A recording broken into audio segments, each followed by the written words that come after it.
Magandang araw mga angels! Tunghayan natin ang ikasyam na kabanata ng Marrying a Tyrant Billionaire.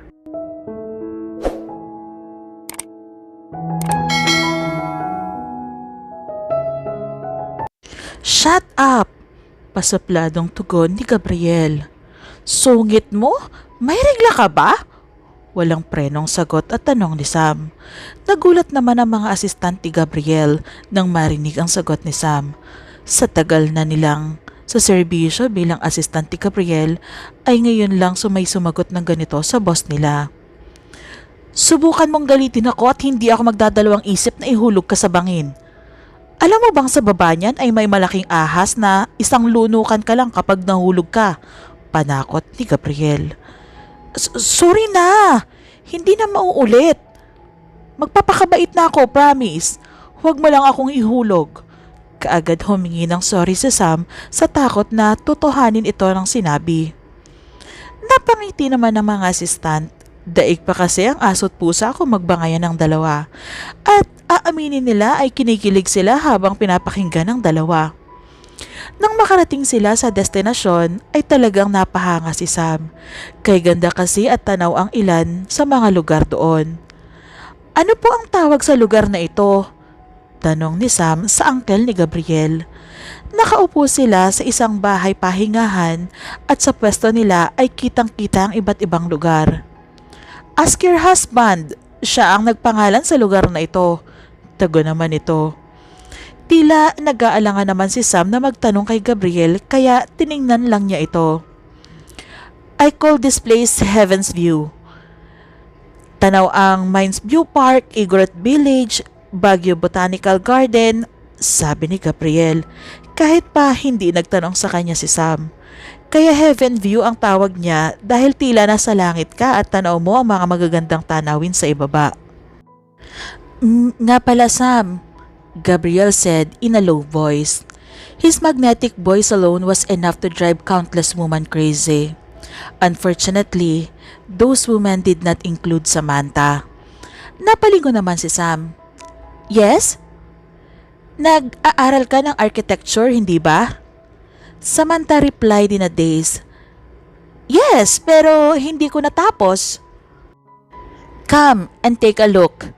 Gabriel pushed the laptop to Samantha and let her see the image on the computer. Samantha quickly walked over to take a look. This was modern French-style architecture. It looks like a Roman architectural design. Why did he make this design? Although Samantha did not graduate from the architectural department, she could tell the difference at a glance. She pointed at a position and said, "This place is not suitable. It would be better if one of the Roman pillars was removed and replaced by a door. If we make another dome roof here, it would have been even better. Mas maganda tingnan, hindi masakit sa mata." Gabriel immediately followed Samantha's instruction and made some changes. After the changes, the design became much more pleasing to the eye. Samantha could not help but ask, "Do you study architecture?" "No, I study finance and management," he replied. "Pero may kaunting knowledge sa paggawa ng designs, but I'm not expert in this." "Ah, okay," tanging tugon ni Sam. Anyway, ang dalawang nakatayong bahay na ito ay old design at saka luma na rin ang mga structures. And these houses are all temporary buildings. In the future, I will demolish these houses and build a bigger modern house, Gabriel said. Samantha thought gloomily. Was he explaining to her? Gabriel turned to look at Samantha and said, "Ikaw, anong gusto mong style ng bahay? I mean, anong suggest mo?" "Oo nga Sam, what kind of style do you think is suitable for this place?" Samantha said, "Actually, it doesn't matter what style as long as you like it. And around here, other than Uncle Herbert, no other people were living near. So, there was no need to care about the house of style. The French style and the Japanese style were good as well. The style of the German style was also fine. The house is for you to live in. It is not for others to see. Herbert patted lightly Samantha's head. Samantha is right. I like it. Seeing his uncle patted Samantha's head, Gabriel felt an inexplicable itch in his head. Last night, naalala niyang ilipat niya si Sam sa kama. Nang mailapag siya nito sa kama ay bigla na lang siyang niyakap ni Sam. And when she was sleeping on his arm, her hair was soft and the fragrance was so sweet. The faint smell of shampoo was also refreshing, and it's so relaxing. He suddenly wanted to try the feel of her hair again. Matapos masagot ang mga tanong ni Gabriel, tinungo ni Samantha ang mataas na bahagi ng pahingahan. She spread her arms wide, closed her eyes, and then felt the breeze of cold and fresh air and shouted, "Yoo-hoo! Hello everyone! Do you hear me?" Samantha's voice echoed and spread far. Seeing Samantha being childish, on one side Gabriel smiled. "Magaling kang pumili."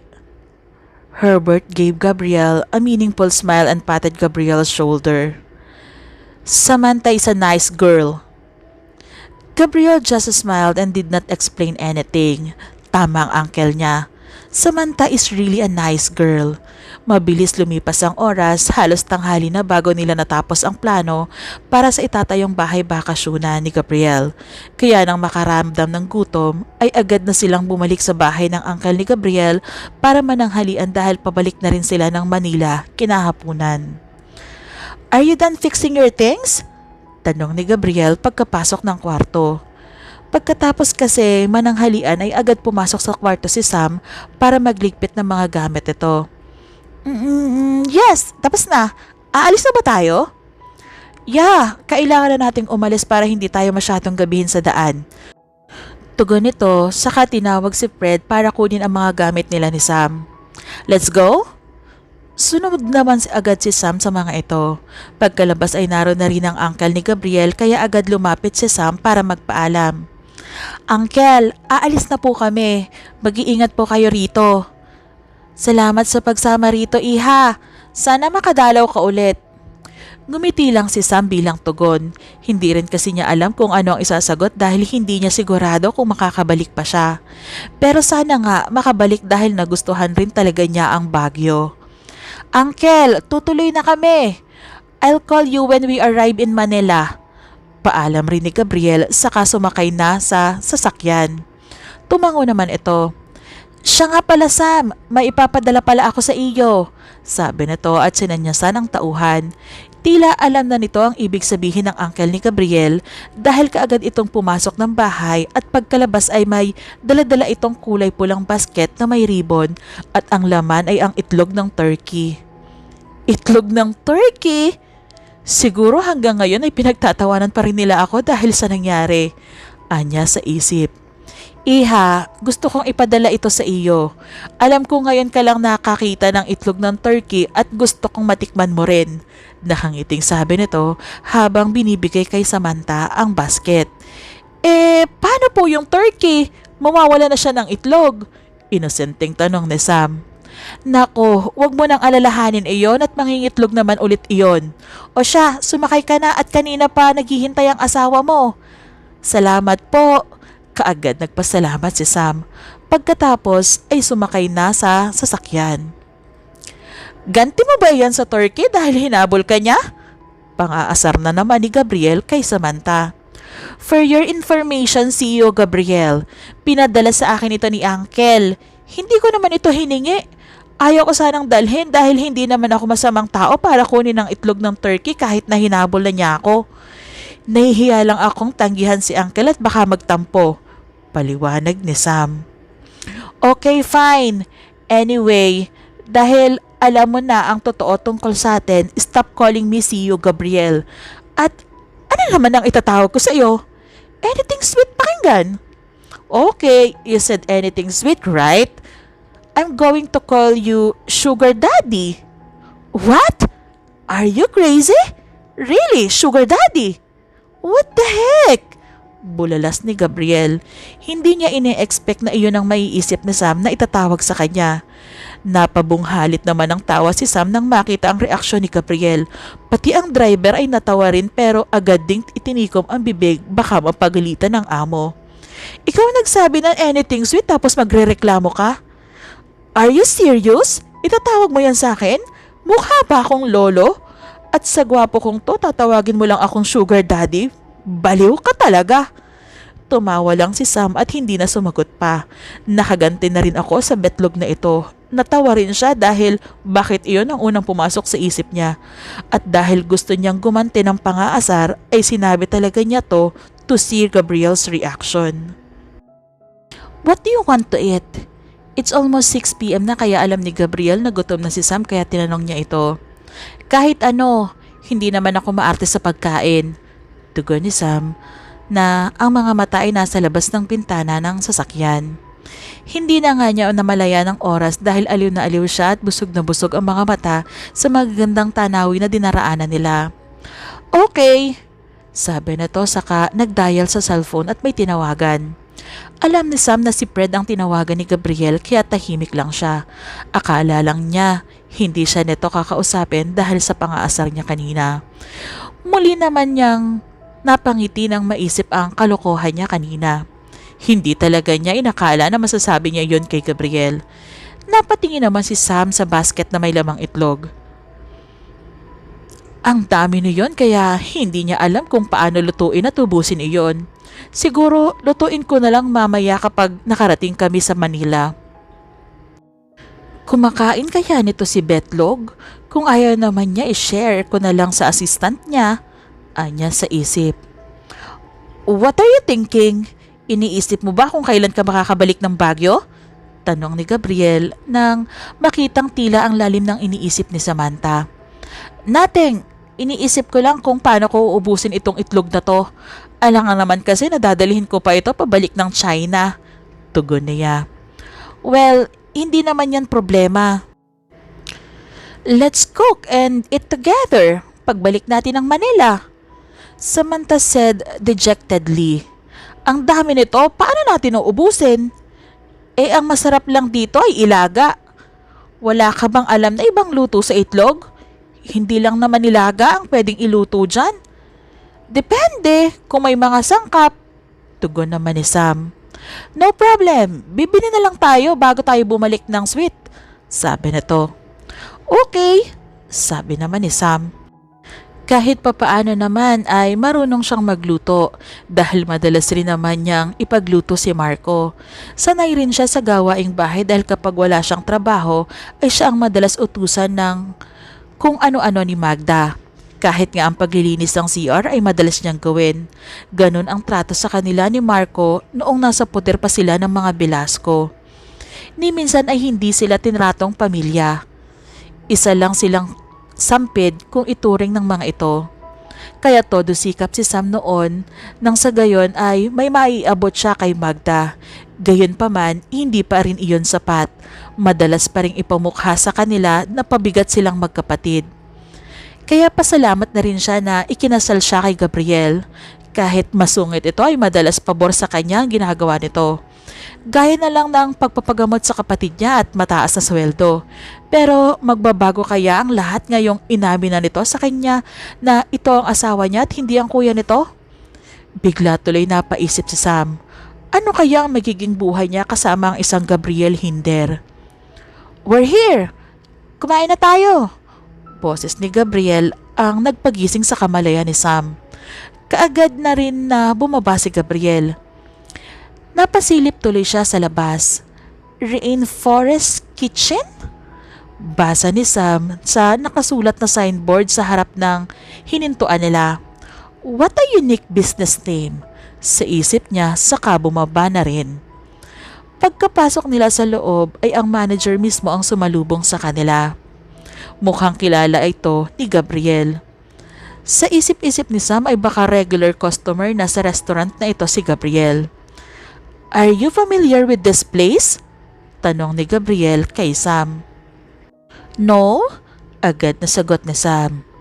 Well, Rainforest Kitchen known for its luscious green scenery. Rainforest Kitchen provides a cornucopia of international and local flavors perfectly combined into what is known as the food haven of Pampanga.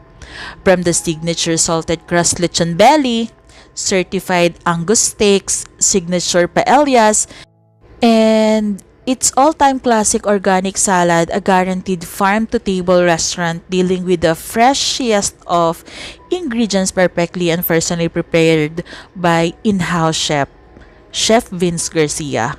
Mahabang paliwanag ni Gabriel. Wow! Siguro regular customer ka dito kaya alam na alam mo. You're right, I love their foods. Kaya pala, anang Sam sa pagtango-tango ng ulo. This way, sir, ma'am, sabi ng staff. Sumunod naman sina Gabriel, Sam at ang mga asistant ni Gabriel. At gaya noong unang kain nila sa isang restaurant, magkasama na naman silang dalawa ni Gabriel sa pandalawahang mesa at ang mga asistant naman ni Gabriel at ang driver ay magkakasama. Pagkaupo ni Sam ay inilibot niya ang tingin sa lugar. Maganda at napaka-refreshing sa loob dahil na rin sa mga halaman na nakadisplay at ang wall ng restaurant ay puro iba't ibang halaman rin ang nakaguhit. Habang inililibot ang tingin ay napadako ang tingin niya sa mga tauhan ni Gabriel. Ngayon lang niya na-realize na kahit pala sa pagkain, sagot ni Gabriel ang mga assistant niya. At ang nakakahanga pa ay kung ano ang kinakain ni Gabriel ay ganun din ang sa mga tauhan niya. Mahigpit lang siyang boss pero makatao rin pala. Naisip tuloy niya na sana ganun rin ang mga taong kinalakhan niya. Minutes later, isa-isa nang inilapag ng dalawang waiter ang mga dishes. As usual ay may kasama na namang seafood sa mga nakahaing pagkain. Hindi pamilyar si Sam sa pangalan ng menu kaya balak niyang itanong iyon kay Gabriel pagka alis ng mga waiter. Let's eat? Sabi ni Gabriel.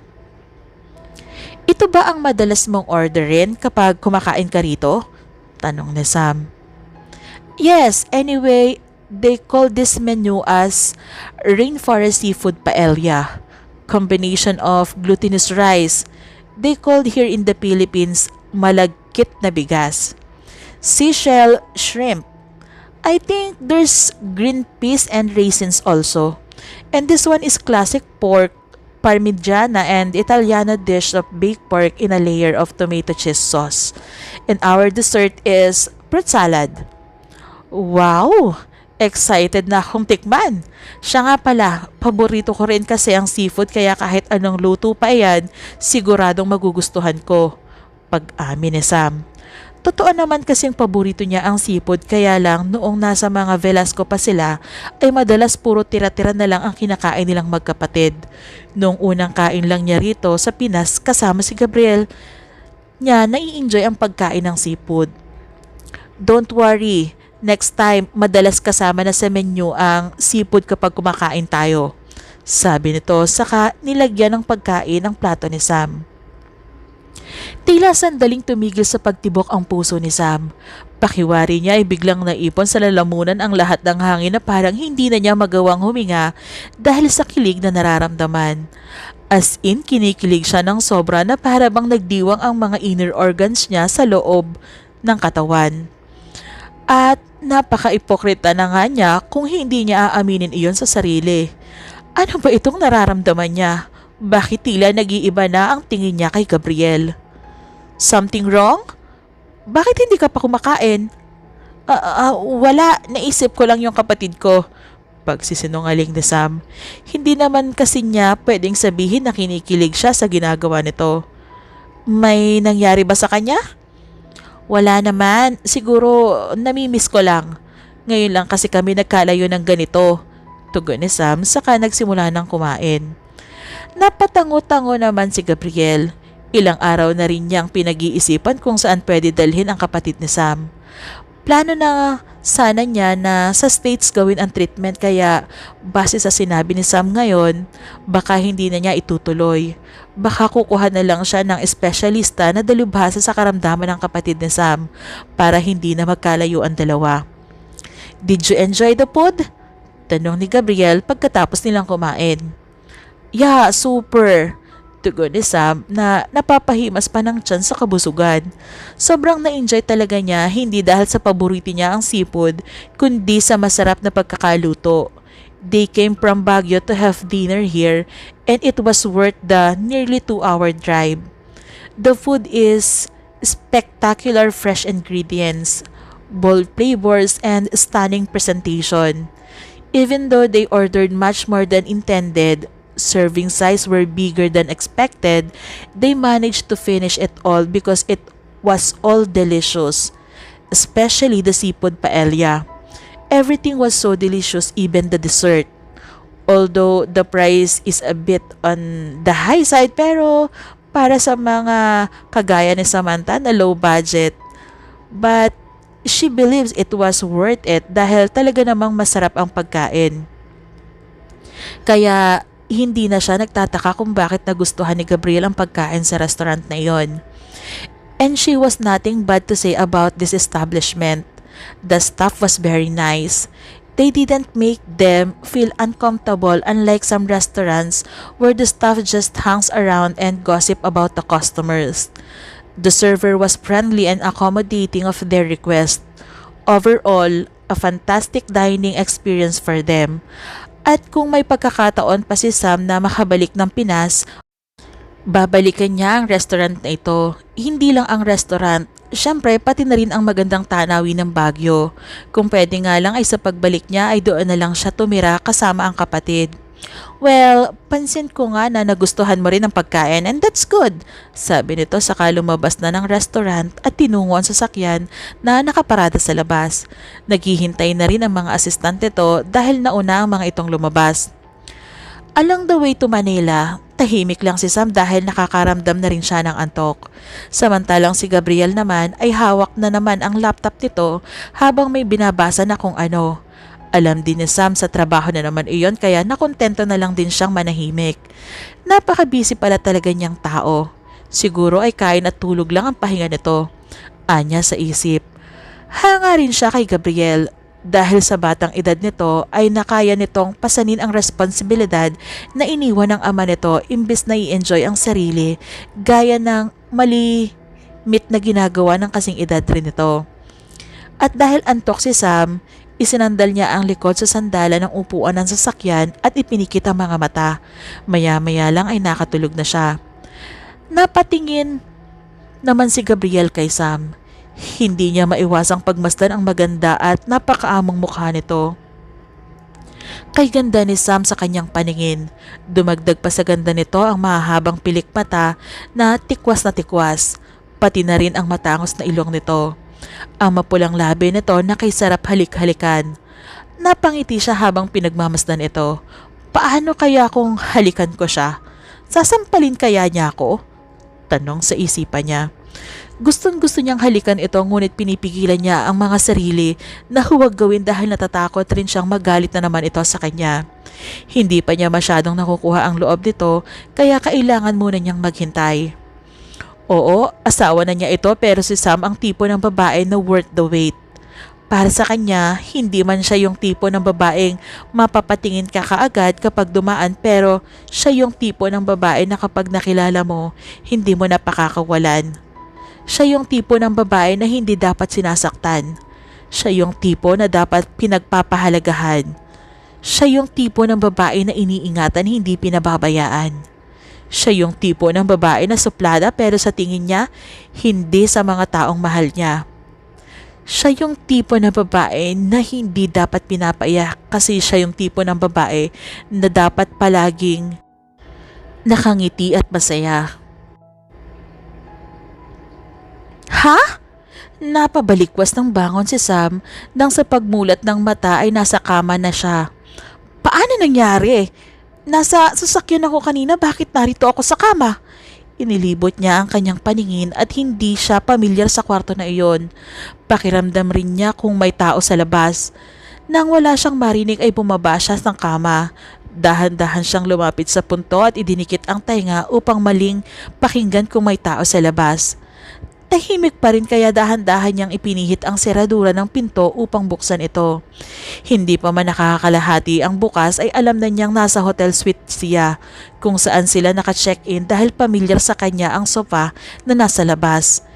Kaya siya hindi pamilyar sa kwarto dahil hindi naman siya nakapasok roon noong unang araw nila sa hotel. Ibig sabihin ay binuhat ako? Pero sino? Hindi kaya si Betlog ang bumuhat sa akin? My God, nakakahiya! Bakit kasi hindi ko man lang namalaya na dumating na pala kami? At bakit hindi na lang niya ako ginising? Tuluyan ang binuksan ni Sam ang pinto at lumabas. Nagpalinga-linga siya upang hanapin si Gabriel, ngunit hindi niya itong makita. Nasaan kaya siya? Bakit iniwan na ako rito sa hotel at bumalik na siya ng China? Biglang kinabahan si Sam sa isiping iyon. Agad niyang tinungo ang banyo upang tingnan kung naroon si Gabriel. Ngunit akma pa lang niyang bubuksan ang pinto ng banyo ay bumukas na ito. Kasunod ng lumabas roon si Gabriel na nakatapis lang ng tuwalya sa kanyang bewang at basa ang buhok. Pinamulahan agad si Sam nang mapatingin siya sa ibabang parte ng katawan nito at nanlaki ang mga mata niya dahil yung pagkatapis nito ay babang-baba na at halos makita na ang kayamanan nito. Sorry, akala ko kasi walang tao. Utal-utal na sabi ni Sam dahil sa pagkakataranta. Gising ka na pala? Tanong nito na tuluyan ng lumabas ng banyo at tinungo ang kwarto. Magbibihis lang ako, dugtong pa nito, ngunit hindi naman isinara ang pinto ng kwarto pagkapasok. Hinayaan lang nitong nakabukas. Naiwan naman nakatigalgal si Sam. Ramdam pa rin niya ang pangumula ng mukha niya. Sinasadya niya ba iyon? Kung hindi pala ako nagising agad, marahil ay nasa kwarto pa ako habang nagbibihis siya. At kapag nagkataon ay nakita ang... Hindi na itinuloy ni Sam ang isiping iyon dahil bigla siyang kinalabutan sa isiping makita si Gabriel na nakahubad. Ungot alam na niyang si Gabriel ang asawa niya pero hindi pa siya nakakakita ng lalaking nakahubad sa tanang buhay niya. Maya-maya lang ay lumabas na ng kwarto si Gabriel at nakabihis na ito. Nakasuot ito ng blue v-neck shirt at naka-short ng gray. Oh, I forgot. May ibibigay pala ako sa'yo. Sabi nito pagkalabas saka muling bumalik sa kwarto. Gulat naman na napaangat ng tingin si Sam. Ano na naman kaya ang ibibigay niya? Here. Anya sabay abot ng card. Napatingin naman si Sam sa hawak nitong card bago nag-angat ng tingin at nagtanong, para saan iyan? For you. Use it when you want to buy something or it's up to you kung saan mo gagamitin. Tugon nito. No need. Ayoko nang madagdagan pa ang utang ko sa'yo. It's your allowance, not utang. Ngayon na alam mo na ang totoo, wala ka nang iisipin na utang pa sa akin. All you have to do is just do your duty. Duty? Duty being my wife, of course. Ano ba dapat ang ginagawa ng isang asawa? Pero, any objections? Putol ni Gabriel sa iba pang sasabihin na Sam. Wala. Don't worry. I'll do my best na maging mabuting asawa sa'yo. Pero, siguro bigyan mo pa ako ng sapat na panahon na masanay. At tubiling sabi ni Sam.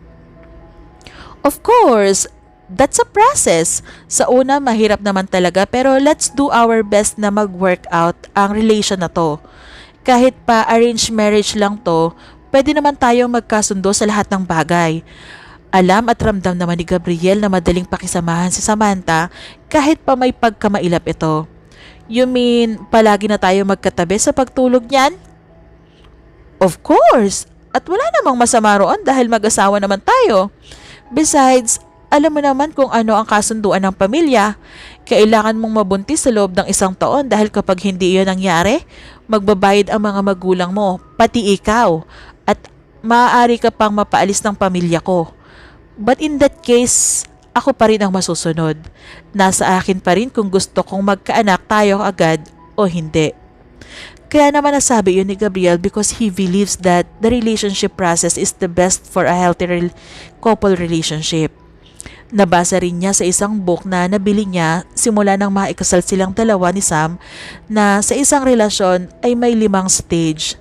The 5 stages of relationships are the merge, doubt, and denial, disillusionment, decision, and wholehearted love. Every single relationship moves through these 5 stages, though not only once. He thinks of these stages not as stepping stones to an outcome but rather as a series of seasons that they move through in eternal cycle.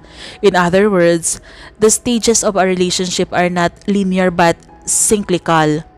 Even people who reach the fifth and final stage of a relationship, wholehearted love, will eventually find themselves looping back to stage 1 to start the process all over again, but they can always find their way back. The first stage of a relationship is the merge, aka the honeymoon phase. It's the initial, sweeping romance that often consume a couple when they first get together, including an all-consuming joy in the presence of our partner and insatiable, passionate sex. Often people in this stage of a relationship will feel as if they've found their perfect match, someone who is so easily similar and compatible with them. They feel they always want to be together, and the boundaries often melt away. The two people seem to merge, or at least feel eager to do so. Kaya lang sa case nila ni Sam na arranged marriage, parang medyo mahirap gawin, hindi tulad ng mga ikinakasal na parehong gusto ang desisyon. The second stage of a relationship is doubt and denial, in which we finally start to actually notice the differences between the two partners. At ngayon pa lang nila makikilala ang isa't isa dahil ngayon pa lang nalaman ni Sam na siya ang asawa nito, at sana magkasundo sila sa lahat ng bagay. The third stage of a relationship is the delusionment stage. This is the winter season of love, one that may feel like the end of the road for some couples. Ito yung time na mararanasan na nila ang away-bate na serye ng pagiging mag-asawa. The fourth stage of a relationship is called the decision because you're at breaking point. Emotional breakdowns, leaving the house for hours to get away from each other after a fight, and self-protective behaviors are all commonplace. So, to its indifference and remoteness, sana hindi sila umabot ni Sam sa ganito. Sana mag-away man sila, hindi aabot sa hiwalayan. The fifth stage of a relationship is wholehearted love, when our relationship is in its healthiest and most rewarding. It's love's summertime, when the fruits of a couple labors are fully ripe and ready to be savored. Couples experience through individuation, self-discovery, and the acceptance of imperfection in both themselves and their partners, recognizing there is no such thing as a perfect match. He really wishes na sila talaga ang perfect match ni Sam, na sana tama ang desisyon niyang pakasalan ito, na ito na ang babae na para sa kanya. Siya nga pala, gusto ko sana mag-request, kung pwede lang naman, sabi ni Sam nang mapansin na nasa malalim na pag-iisip si Gabriel. Okay, tell me. Tungkol sa pagkakaroon ng anak, ayoko pa sana. I mean, hindi pa ako handa. Gusto ko pang ipagpatuloy ang pag-aaral ko. Gusto kong makatapos pa ako, nakayukong sabi ni Sam. About sa pag-aaral? Talaga? At saka sa pagkakaroon ng anak? Hindi ko pa naman naiisip yan. Sa pag-aaral mo naman, go ahead, I'll support you. Tugon naman ito. Talaga? Papayagan mo akong makapag-aral ulit? Tila nagliwanag bigla ang ekspresyon ng mukha ni Sam nang marinig ang sinabi ni Gabriel. Why not? Pero paalala ko lang na kahit nag-aaral ka na ay kasakasama pa rin sa mga events at business ko, ikaw, at sa mga trip na pupuntahan ko. Oo naman, ako pa rin ang exclusive stylist mo. Agad naman ang tugon ni Sam. Kahit pa walang bayad, basta mapagamot lang ang kapatid at makapag-aral lang siya ay walang problema. Na-excite tuloy siya bigla sa isiping makakapag-aral siyang muli. Sa tulong ni Gabriel ay mapapatunayan na niya sa mga Velasco na makakapagtapos siya kahit wala ang tulong ng mga ito. So, that's all for tonight. We need to sleep. It's already 11 p.m. at may pupuntahan pa tayo bukas. Pwede bang dito na lang ako ulit matulog sa sofa? No? Mabilis na tugon ni Gabriel saka nauna nang pumasok sa kwarto. Gusto niyang makatabi si Sam hindi dahil sa may binabalak siyang gawin rito, kundi gusto lang niyang katabi ito dahil namimiss na agad niyang amoy-amoyin ang samyo ng buhok nito habang natutulog. Isa pa, para panatag ang loob niya kapag katabi niya ito na para bang ito ang nagbibigay ng lakas sa kanya. Okay, tanging tugon ni Sam. Siguro kailangan na niyang sanayin ang sarili na lagi na niyang kasakasama si Gabriel.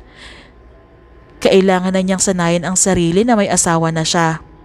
Pagkapasok ni Gabriel ay agad namang tinungo ni Sam ang gamit at kumuha ng pantulog.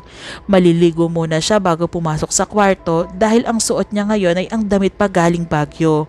At saka plano rin niyang magtagal sa banyo para pagkatapos siya maligo for sure tulog na si Betlog.